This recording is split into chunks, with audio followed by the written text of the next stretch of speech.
माघ मेला प्रयागराज में तीर्थ यात्रियों के लिए मानव सेवा जारी है। अगर आपको ये जानकारी पसंद आए प्लीज जानकारी को सब्सक्राइब, लाइक और शेयर अवश्य करें। देखिए प्रयागराज से तिरंगा एसी न्यूज की ओर से विशाल की रिपोर्ट।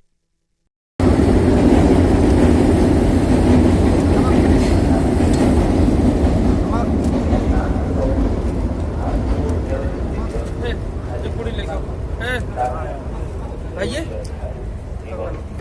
क्या पूरी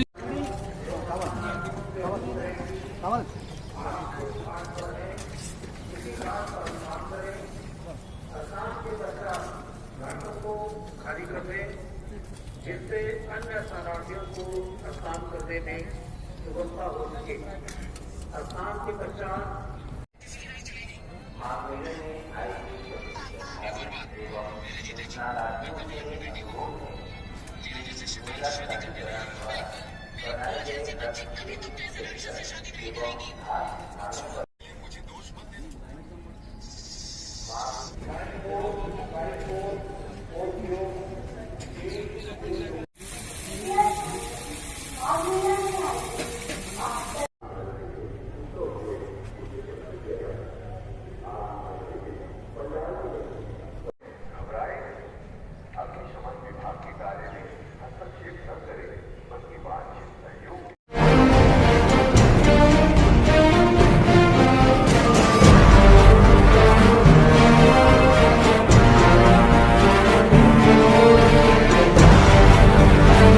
नमस्कार, तिरंगा एसी न्यूज में आपका स्वागत है।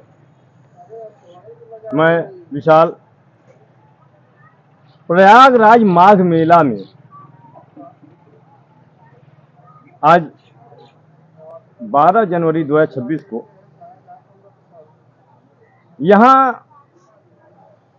बड़े बड़े ऋषि मुनि स्वामी महंत आते जाते रहते हैं।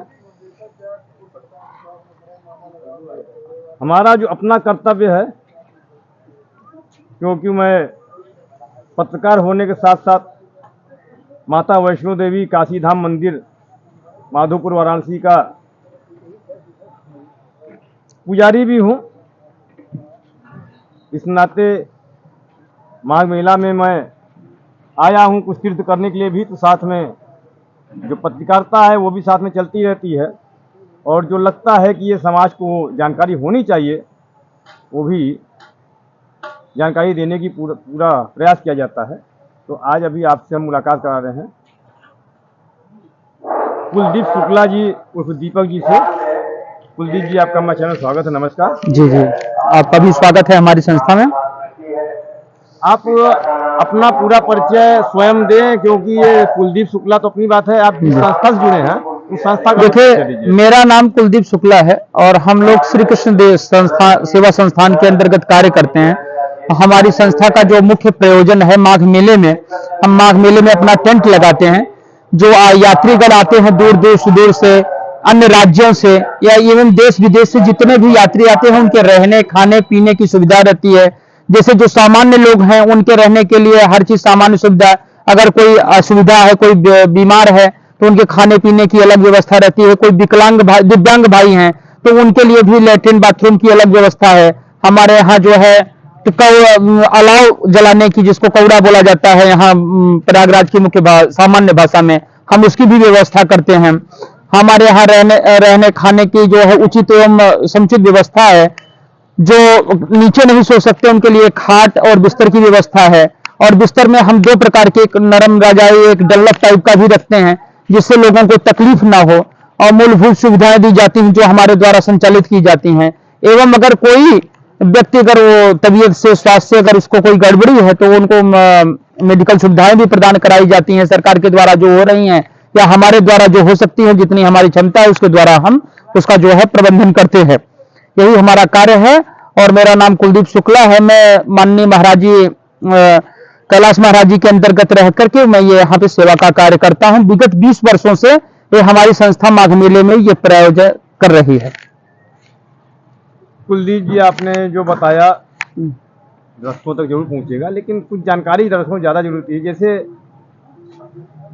आपने बाकी सारी चीजें तो बता दी जी, खासकर कुछ ऐसे लोग होते हैं जी जो बुजुर्ग हो गए हैं, उनको सबसे ज्यादा शौचालय की व्यवस्था जी जी दिक्कत होती है, क्योंकि यहाँ पे देसी शौचालय जिसको हम लोग क्या कहा जाता है, जी वो तो बहुत जगह मिल जाता है। लेकिन जो बुजुर्ग है, पैर में घुटने प्रॉब्लम है, जी क्या जिसको कमोड भी कहा जाता है, जी जी और विदेशी शौचालय का भी नाम हमने क्या दिया हाँ जाता है, इसको इंग्लिश लैट्रिन में जी। तो उसकी कितनी व्यवस्था है? हमारे यहाँ मूलभूत से 5 से 10 हमने जो है कमोड रखे हैं, सामान्य 10 रखे हैं। अगर जरूरत पड़ी तो उस आवश्यकता अनुसार उसको बढ़ाया और घटाया भी जा सकता है, क्योंकि आदमी के सुखपूर्वक रहने का यही हमारा जो है आयोजन है। उसका मतलब मेन हमारा जो उद्देश्य है कि यहाँ पे जो भी यात्री आए वो सुखपूर्वक रहें और जाते ही गंगा माँ का आशीर्वाद ले जाएं और हमको भी आशीर्वाद दें, जिससे निरंतर हम ये सेवा कार्य में लगे रहें और भी कोई ऐसे जो आयोजन होते हैं उसमें भी हम भागीदार हों इस कार्यों में। आपके यहाँ कुछ विचार में कुछ कथा प्रवचन आदि भी, सत्संग वगैरह के लिए भी व्यवस्था है, या जो आते तीर्थयात्री स्वयं करते हैं तो उसके लिए कुछ जगह स्थान वगैरह आप लोग बनवाए हैं? जी जी, हमारे यहाँ स्थान है। हमारे यहाँ विगत कई वर्षों से यज्ञ तप पूजा पाठ होता रहता है और यजमान के द्वारा प्रायोजित जो है कथाएं भी होती हैं और हम भी जो है सत्संग करते हैं और सुबह शाम जो है लोगों की जो टीम होती है भजन की वो आती है, भजन करते हैं, सत्संग होता है और जितने भी प्रकार के धार्मिक अनुष्ठान है वो हमारी संस्था के द्वारा जो है आयोजित किए जाते हैं। माघ मेले में, माघ मेले के अलावा भी अन्य क्षेत्र, सुदूर क्षेत्रों में किए जाते हैं, अन्य राज्यों में किए जाते हैं और अभी हमारा विचार देश के बाहर भी चल रहा है, विदेशों में भी कार्य करने के हमारे विचार चल रहे हैं। जैसे जैसे हमारा जो है माता रानी हमको जैसे शक्ति देती जाएंगी, हम वैसे वैसे अपने कार्य एवं उद्देश्य को उतना व्यापक बनाते जाएंगे जिससे पूरे हमारे सनातन समाज का प्रचार प्रसार हो सके। दो चीजें और जानना जरूरी है। एक तो आपका जो यहाँ माघ मेले प्रयागराज में शिविर है वो किस स्थान पे है, दूसरे शुल्क को लेकर के, जैसे आप व्यवस्था रहने की सब व्यवस्था देंगे, भोजन भी देंगे, तो आप लोग पता भी जरूर बताइए यहाँ का, और शुल्क क्या निर्धारित है, कैसे लेते हैं? देखिए, ये मेला जो है सेवा कार्य के लिए लिया गया है, इसका कोई शुल्क नहीं है, लेकिन ये कार्य जो चलता है बिना अर्थ के तो नहीं चल सकता।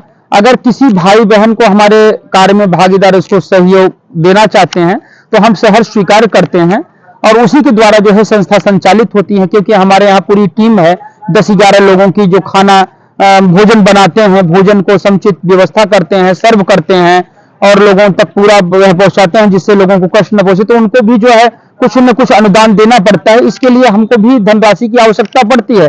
लेकिन हमें संस्था में सेवा के लिए कोई निःशुल्क की मांग तो नहीं है, लेकिन हाँ अगर आप सहयोग देना चाहें तो हम उसको सहर्ष स्वीकार करते हैं। रही बात पते की, तो ये पुरातन जो है हमारे आप शास्त्री देश से उतरने के बाद दोनों रेलवे पुल के बीच में संगम लोअर मार्ग है और संस्था का नाम श्री कृष्ण सेवा संस्थान है। उसमें आप आ सकते हैं, रह सकते हैं।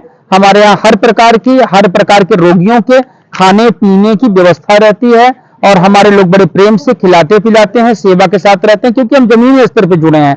हमारा कोई बहुत बड़ा वो नहीं है दिखावा है कि हम नहीं, हमारे यहाँ जो महाराज जी हैं वो भी जो है सेवा देते हैं, हम भी सेवा, हमारे यहाँ छोटे से बड़ा हर कोई आदमी एक स्तर का ही है, यहाँ ना कोई मालिक है न छोटा, हम लोग सभी सेवादार हैं और हमारा सौभाग्य है कि आप जैसे लोग आए और आपको सेवा करने का मौका हमें मिले। आपका बहुत बहुत धन्यवाद, आपने हमारे दर्शकों को जानकारी दिया और हमारे कुछ वीडियो पहले भी धर्म कर्म पे आए हुए हैं, आप लोग जरूर देखे होंगे ऐसा मुझे विश्वास है। नहीं देखे हैं तो देखते रहिए।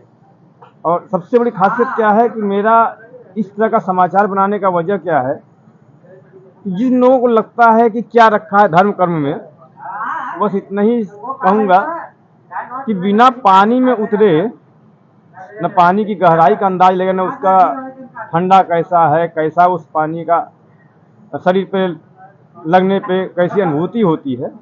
जब तक आप तीर्थ पे आएंगे नहीं, उस तीर्थ का महत्व आप नहीं समझेंगे। पढ़ने को तो बहुत कुछ पढ़ा दिया जाता है, लेकिन अगर आपको ये समझा दिया जाए जाड़े के मौसम में कि बेटा एक सूरज होता है, जब निकलता है तो गर्मी लगती है, नहीं निकलता है तो ठंड लगती है, लेकिन जब तक सूर्य निकलेगा नहीं तब तक बच्चों को नहीं समझ में आएगा। क्योंकि वो अबोध हैं। अबोध का मतलब सिर्फ उम्र से नहीं है, अगर आप उसको महसूस नहीं किए हैं, वहाँ तक पहुँचे नहीं हैं, तो आपको भी ये लगेगा कि हम क्या रखा है, हमें तो बस बताया गया है। तो मैं उम्मीद करता हूँ कि आप लोग भी अगर समय मिले तो इस माघ मेले में जरूर आइए। आप लोगों का बहुत बहुत धन्यवाद। नमस्कार।